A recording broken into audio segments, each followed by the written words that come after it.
Now, other interesting cultural news, you have Elon Musk relabeling Twitter, and it's now called X.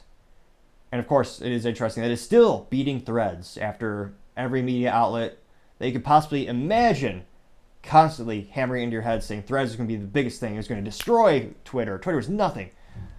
But yeah, not so much. So it's not too much of a surprise that they're relabeling it to X. You have Elon's long-term goal of having one app to rule them all, one app to find them, and in the darkness bind them. Wait, that's Lord of the Rings. But nevertheless, that is also Elon's goal as well. I suspect he's a big Tolkien fan. That's just my 3 cents. And perhaps, that's part of his long-term plan, but maybe it's also just a rebranding. You've seen this with a lot of tech companies. There's also, I suspect, business and org structure, tax incentives. When, if you think about Facebook, they relabeled to or organize the company to have the parent be Meta, which they would argue, say, hey, it gives us a little bit more control. We can have diverse product lines. Basically, to me, it was them trying to rebrand because Facebook had a pejorative reputation, especially around data privacy or lack thereof. And they could pretend like they're trying to diversify and say, oh yeah, we do more than just Facebook, but now we have Meta. Or we have the metaverse, which has graphics of a 1998 Sims video game, although perhaps with less intelligence. They have that and other stuff too. They also bought out Oculus a couple years ago. And then you also have Google, which of course everyone still calls Google, even though the new parent company name is Alphabet.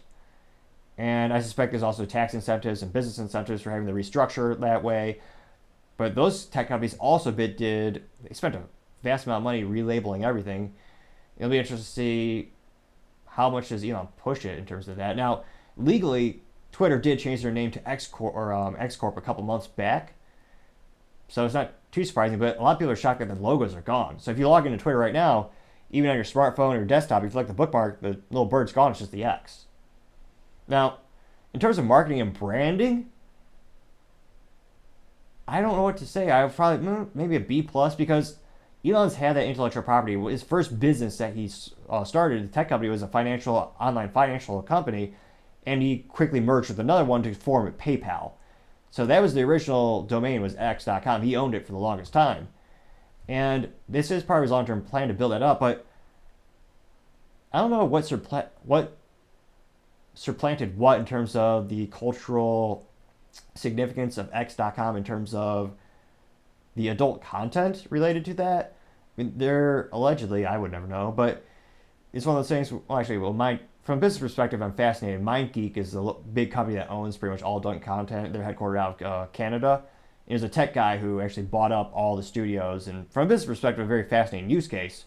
But in terms of just the optics of an X.com or X, I don't think it's as widespread positive as Elon thinks.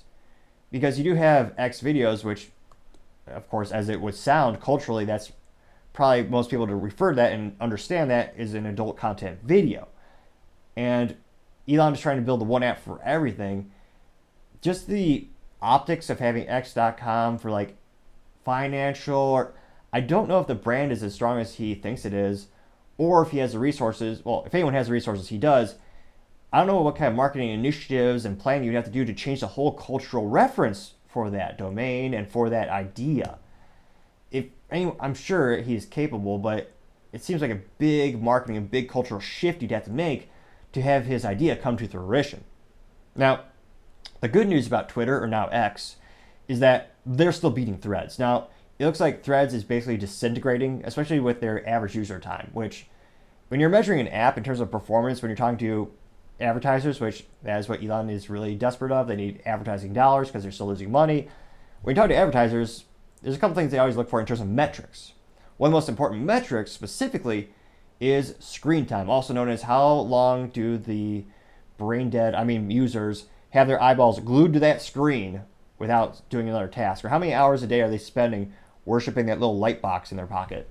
Now, Threads had started off relatively strong for the industry. It looks like their average screen time for a user was 19 minutes a day, which obviously they want more the better in terms of you want that number to be huge if you're the app company.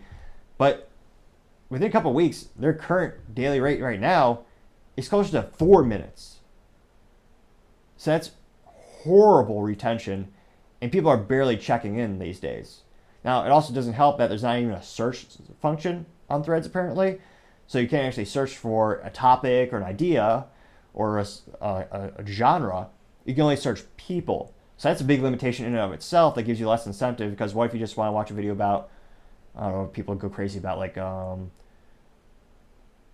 cat in a coffee mug, or a dog, or a new puppy, or something like that that's really internet viral material. Well, you can't really find that. You can only find like a username related to those topics, and even that would be pretty limited because a lot of people don't have usernames that correlate to their topics. So that's another thing that's holding them back. Now, Threads had started off pretty strong in terms of the number of users. Within the first week, they had 100 million users, which is unprecedented for an app success. Also kind of false in my opinion, because it wasn't really like they had to do a lot of effort to become a user of Threads, specifically because it was an app decided app decided app. So if you had Instagram already, all you do is basically check a couple boxes, signing away your privacy and your soul, also including they'll know everything about you, including your credit score, sexual orientation, religious, everything. And it was very low barrier to entry, so pretty easy to sign up, and they actually were brilliant in terms of you can't delete it without also deleting your Instagram. So I suspect that total users overall won't really change too much, but the number of active users is dropping down precipitously day after day after day. Now contrast that, Twitter, their number of active users now over about a week average, every day their average number of users 200 million, which is insanely better than Threads. I know they've been around for quite some time as well. You can also argue so is Facebook, so maybe should have had better conversion rate as well with Mark's idea. But Twitter has 200 million daily active users. And those users, more importantly, spend an average time on their screens for 30 minutes. Now, this is according to a third-party study by a company by the name of Sensor Tower. And that's a lot more time. And advertisers love that. Now, the issue is that Elon has right now still, advertisers are still wary of Twitter. Ever since he bought it, they're about 50% down in terms of advertiser dollars.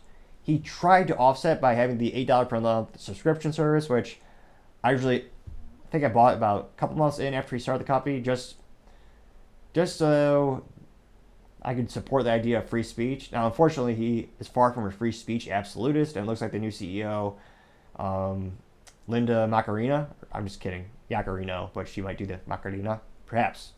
There's no studies that say she doesn't. But nevertheless, her whole background is advertising. And she was brought in to bring back those marketing dollars. Rudimentarily speaking, that was, I believe, the main reason he hired her.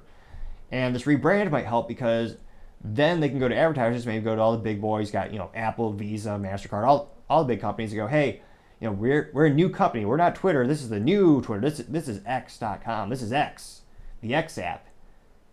So that, I don't know how many advertisers are going to be, I don't want to say fooled, but I don't know how much of them are going to have a change in comfort level in terms of advertising on the platform now versus before, just because they're changing the name and logo. They're probably going to be more incentivized because of Linda's stance on, or rather her lack of stance on, the free speech, where they're actually starting to, again, unfortunately, suspend, threaten people. They're actually starting to censor more. They're proclaiming, freedom of speech, not freedom of reach, which is BS. All that means is we're going to blacklist you so no one can actually see you unless you specifically search for someone. Which, what's the point of having a follower if they don't see your stuff when you tweet? I would argue basically nothing, which is why they want you to buy tweets. So you can actually pay to promote your tweet, which I don't know any user or individual who would do that feature.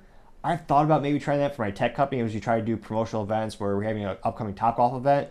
So I thought maybe throw in $20-$30 to see how many additional people see that and how many people register for the event. But the actual controls weren't as good as something like Facebook, where Facebook, say what you want, they know all the data basically. You can actually very well filter your promoted posts on Facebook. So if your business wants to target specific people based on geography, job title, age, gender, there's a lot of variables you can control, including the cities. But with the Twitter, it seemed like a lot less controls. I might do an experiment and try a little bit more, but it also had a higher increase of cost. For Facebook, I think the minimum is like $5, so most people could gamble that on a marketing initiative. You're not going to get a lot of hits or a lot of views additionally for that, but it kind of like the training wheels. It lets you try out the experience of doing an advertisement on Facebook's platform. And I would have thought Twitter would have a much lower price point. I think the cheapest is, I believe, it's $100, which for most people that might not be anything. But if you're a small business or if you're just trying it out for the first time, I mean, that may or may not make sense to do. So actually, if I go to twitter.com, the website is still twitter.com, but the logo at the top left is an X. And it looks like the tweet still says tweet. And the search bar says search Twitter. But if I tweet something, and I want to say, like, let's see, that's my business account. What if I go to my Discard, go to my personal account? I wonder how much it would be to promote it. Tweet.